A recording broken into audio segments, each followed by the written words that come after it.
بسم الله الرحمن الرحيم والصلاة والسلام على أفضل المرسلين سيدنا محمد. النهارده إن شاء الله هنتكلم عن الكومباريزون اوبريتور، وهي باختصار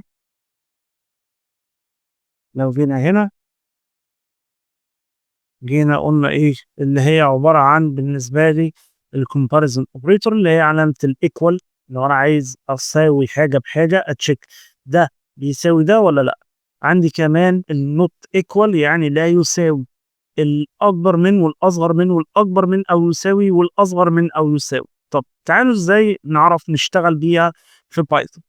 لو أنا جيت قلت مثلا num1 بيساوي 10 و num2 بيساوي 5، وجيت قلت مثلا إيه، جيت قلت له print num1 equal إيه num2، يا ترى إيه اللي هيحصل؟ تمام.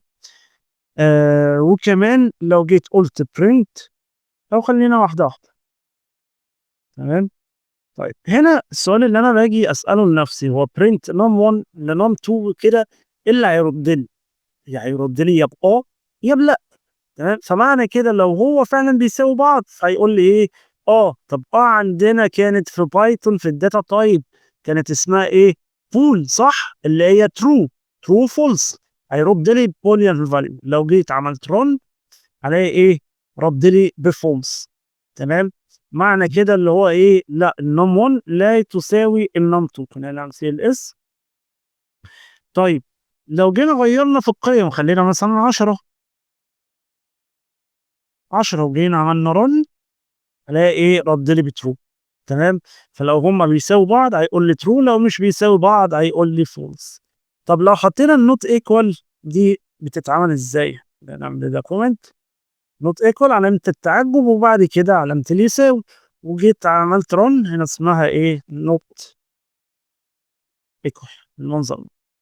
لو جيت عملت رن طبعا هيطلع لي فولس. ليه؟ عشان هما ايكوال. لكن لو رجعت دي مثلا وليكن بواحد وجيت عملت رن عليه قال لي ايه؟ ترو، هما فعلا نوت ايكوال.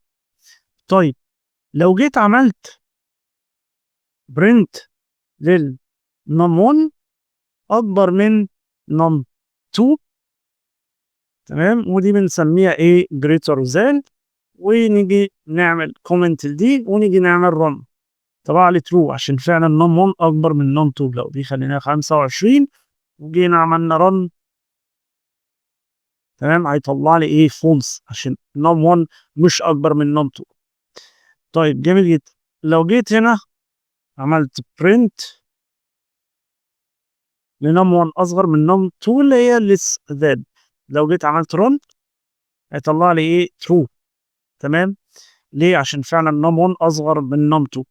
طب فاضل لنا ايه؟ اكبر من او يساوي. لو جيت قلت له برنت لل نم 1 اكبر من او يساوي، وبرضه ايه بالمره اصغر من او يساوي، وهنا خليتها 25.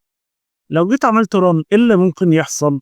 اللي هيحصل في الحالتين اللي هو هيطلع لي ترو. ليه؟ علشان انا جيت قلت له النم 1 اكبر من او يساوي النم 2، والنم 1 اصغر من او يساوي النم 2، فطبيعي الاثنين بيحققوا 1 كونديشن اللي هو مين؟ اللي هو انا بساوي ال 25. لو جيت عملت رن هيطلع لي ايه؟ الاثنين ترو.